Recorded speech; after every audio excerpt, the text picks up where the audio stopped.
Hey, what's up everybody? How's it going? Oshikoso here. Hey, just wanted to talk about the YouTube partnership program.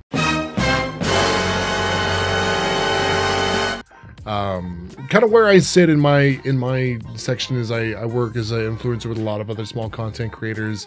I give advice to a lot of channels and stuff, and because of that I get a lot of feedback from small channels. I get a lot of comments and discussion coming my way, so I figured I would make a short video about this to kind of just talk. I haven't done like a vlog type post anyways. This isn't really a vlog, but it's going to be kind of like a let's talk section.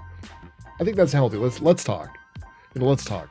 So yeah, the YouTube partnership program. Let's pull this up here. Okay, so I found the page here. I pulled it up. I'm gonna kind of move it around here. So basically it says starting today.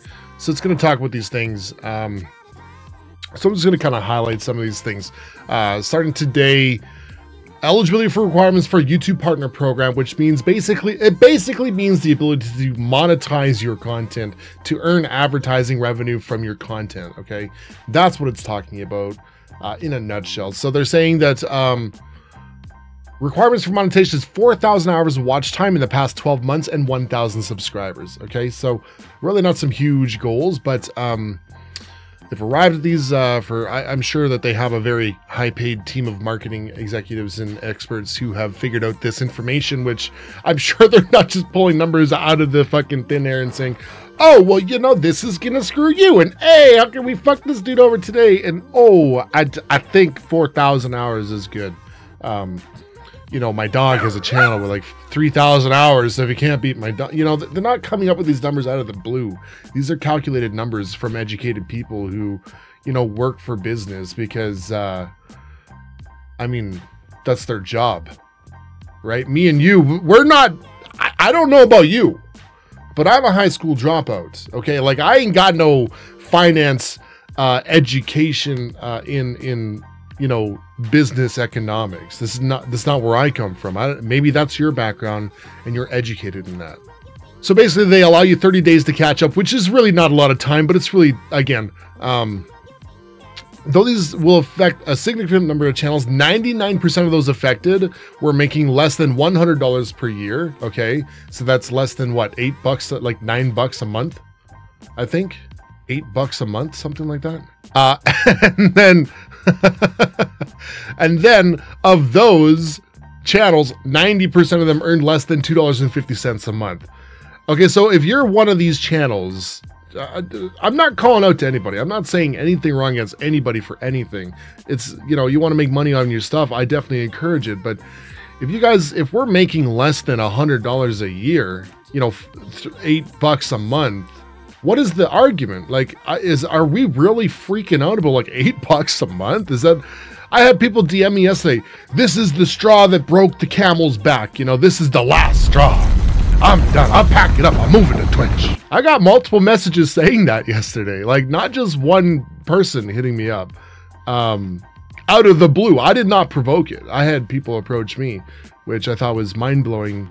I know it's easy for us to shit all over YouTube because they've made really bad changes lately. And even a creator as myself, I've stopped live streaming from YouTube Gaming's platform and moved to Twitch because of, poor communication, poor practices, inability to innovate and stuff like that. Like, there's a lot of reasons why, but that doesn't, like, I guess, like, these changes are probably positive. Like, I believe these changes are going to be positive. A lot of people are blaming the Logan Paul situation on this. I don't believe this is a Logan Paul. These kind of decisions take a long time to make in the business world, not just, well, again, just pulling numbers out of the air.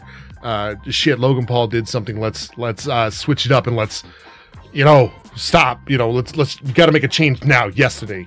It doesn't happen like that, So I believe that these changes are positive. Like, these changes are made to prevent newer channels who are stealing content. Actually, just the other day I was looking through some Pokemon Nuzlocke videos, happened to see a whole bunch of re-uploaded content from different, like, sub-channel, like, not sub-channels, but like fan channels, I guess you would call it fan channels. And they're downloading content, making highlight clips of somebody else's stuff, enabling advertisements and making money off of somebody else's work. you know, that's going to stop that from happening. You know, your content is not going to make other people money from them stealing it from you. You know, that's a positive change. You know, these racist videos that had the, you know, the adverts beside the truck adverts with the racist videos and stuff like that's going to be less likely to happen. It was 10,000 minutes. I believe it was 10,000. What was it? 10,000 hours total watch time or 10,000 views. Ultimately, if they are able to do this as a positive thing with their advertising companies, you know, they're going to be able to hopefully kind of recover some lost ground with, like, you know, the adpocalypse, the other adpocalypse, you know, like maybe they'll be able to offer. And once you are able to qualify for these, you will probably see a better return, like 4,000 watch hours. I did the math on my channel. 4,000 watch hours, I think was, if I took it the way I did it, I'd have to look at my numbers again, but I think it was either, I think it was like $2.50 a month or $2.53 or $4 a month. It was one of those, either $2.50 or $4. So if you're making that kind of money and you're bitching about it, what are you doing making video? Like take the energy that you're worried about making you $4 a month off of your content. Just make your content that much better, you know, build your community. And then when you hit that threshold, you're ready to go. I mean, people aren't harping. YouTube makes this change because it makes things a little bit more stricter, and everybody is just jumping in one big bandwagon. I'm going to talk about bandwagons in a second too.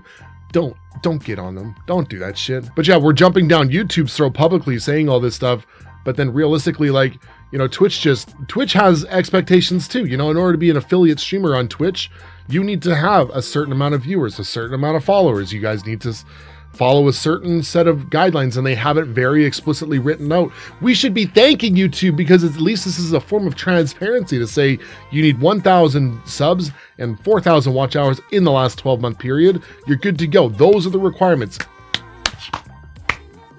You know, none of this fucking, oh geez, do I qualify? Do I not? You know, what is this? You know, I think it's a good change. I think it's a good change. They're probably trying to make face with these advertising companies. They're saying, hey, we have better policies, better guidelines. More advertisers will come on board. Lost advertisers might come back. You know, current advertisers will, you know, strengthen a bond. CPMs will probably go up, and we'll see, you know, give it 6 months and let's see a mirror effect, and let's see what happens with this. Instead of just jumping down like, oh my God, like, hold on, let's take a look at a partner program. YouTube partner program was trending. This change is like the one dickhead in your class can't behave himself and the whole class has to stay for detention. You know, it's just everybody shitting down small YouTuber army. YouTube is abandoning us. Logan Paul, you know, like everybody is just jumping on this bandwagon that, look at this. I seen this earlier, actually. I've been translating the changes. Translation, we've cut revenue from smaller channels so that big channels can make more money. Okay, 4,000 watch hours and 1,000 subs is not a big channel. Okay, good translation. It's going to be harder to become a new content creator. It's always been hard to be a new content creator, just for exposure. That's not changing. That's not changing at all. But existing larger channels can get away with pretty much whatever they want. That's always been a thing. Controversy, we just seen the Logan Paul controversy stuff. You know, Pewdiepie's controversy. We see all these controversies. That's not new. That's not new, okay? And it's not harder to become a new content creator. It's harder to earn $4 a month as a new content creator. Okay. We've crunched some numbers and worked out over 1 million channels. We no longer have to pay $100 a month. Saves us fat wads of cash. That's fine. That's fine. That's called, like, I mean, I'm sure the transaction costs of sending millions of channels $1.35 a month is monumental. So if it's going to save them and you got to earn $100, $100 a month. Actually, it's $100 a year, by the way, not a month. We have these guidelines, but if you're making us a fuck ton of money, we'll generally let any infractions slide. So as long as you throw out a rough apology video soon afterwards. You already mentioned that earlier in a previous point. Come on, get with the shit here. Translation will wipe out those smaller channels, save money, and still let bad action of a single large. Look, this guy is caught up on the Logan Paul thing. He is just, again, Logan Paul, man. One of YouTube's core values, like any business, is to make money. That is true. That's like any business.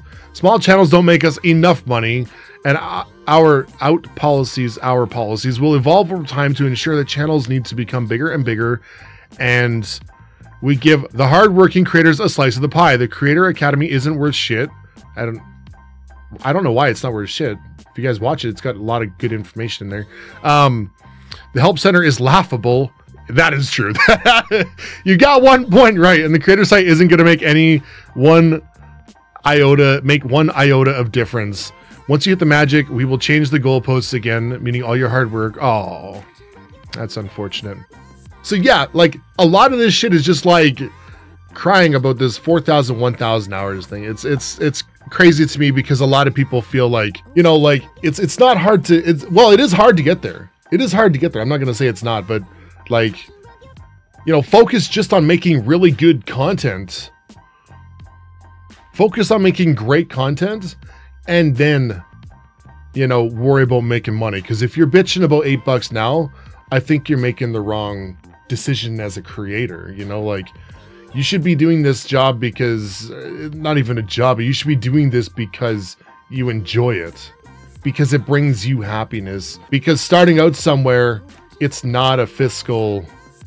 To start as a YouTuber to say, no, I'm going to quit my job tomorrow, I'm going to pursue life as a YouTube content creator, that's never going to happen. You'll go broke. You'll sell your house. You'll lose your house. You'll lose everything if you just decide you're going to start tomorrow, chances are.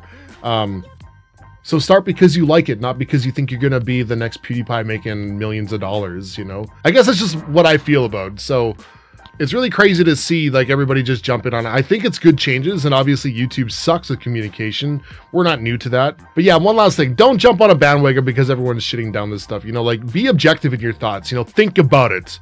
Fuck's sakes, think about it.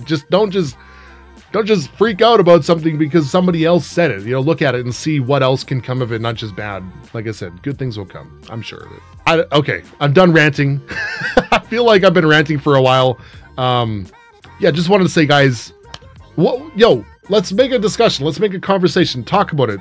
Talk about it in the section below. What do you guys think about it? You know, what are your guys' thoughts and opinions? Do you think I'm wrong? I mean, I'm up for debate. If you guys think I'm wrong, let me know. If you guys if you enforce my opinion, let me know. I just want to hear what you're saying. Let me know what it means to you, because I also seen somewhere right at the very top, somebody kind of created this out here. You can still use the Creator Studio. You still have custom URLs. You can still use custom thumbnails. You still have access to end screens. However, linking external websites to end screens. Oh, well, that's external websites, which is fine. You should probably be linking to your own stuff in your end cards anyways. You still can live stream. You can still schedule your uploads, and you still have access to YouTube analytics. So you're really only losing the ability to monetize your videos. And yeah, like I said, I did the numbers on it. It was like $2.50 or $4 a month for 4,000 watch hours. I know everybody's CPM is different. Mine's different than yours is different than his is, and different than hers, and different than theirs. But yeah, it's not, you know, we're not. Let's not fight over $4 fucking. You know, find a better battle to fight. That's all I'm saying. Look forward to hear what you guys have to say. Bye, guys. Won't you rub your fingers down my spine? Girl, you look